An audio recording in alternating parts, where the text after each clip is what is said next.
Good morning. Well, what is he working on now?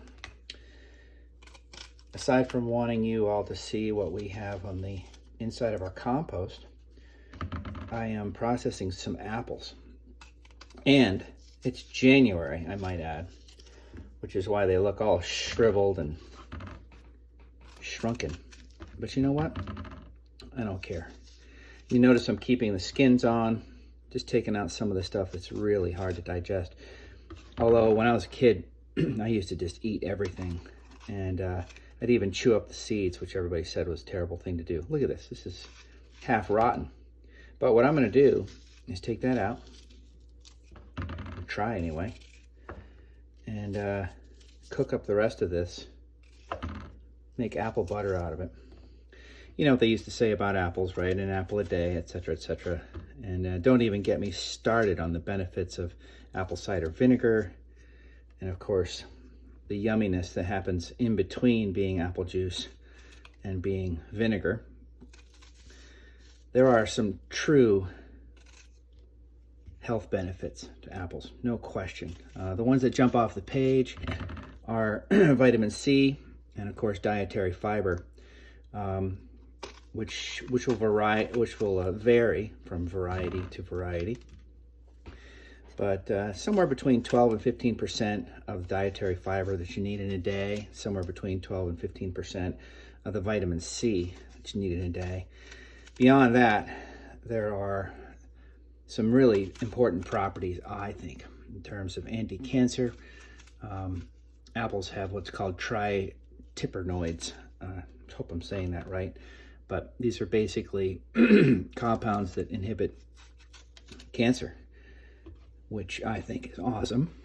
And then antioxidants, one particularly known as quercetin, which is just plain great for your immune system. Lots of other minerals and nutrients. It's known to help with weight loss, skin, risk of stroke, cardiovascular benefits, cardiopulmonary, breathing, etc. Let's talk a little bit about these two varieties. Boy, these are gnarly. This is called a Roxbury Russet. They're both, and this one's called a Wine Sap. They're both very old varieties. You're not going to find these in the grocery store because, well, lots of reasons. I'm not going to get into that. But they sure keep really well. Now, I'm not going to slice this up and put it in a salad, but it was picked 3 months ago, so I am not complaining. They're shrivelly and dry, but plenty of value left in here, especially in terms of that fiber, the sugars, the carbohydrates, and the vitamins that I want to get out of these things. So do some research, learn some more about apples for yourself. I am certainly not a nutritionist, but fair warning, full disclosure, I did grow up on an apple orchard, and we haven't sprayed these in 40 years. So that's why you've got some rust and some fungal issues. I'm not going to be able to save that one. But I don't worry about that. We're going to cook these things down.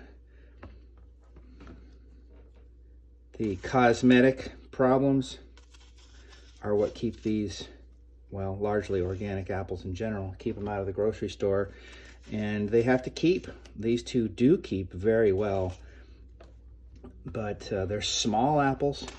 And, you know, they're just not as sexy as some of the other ones out there in the market. So that's my 2 cents.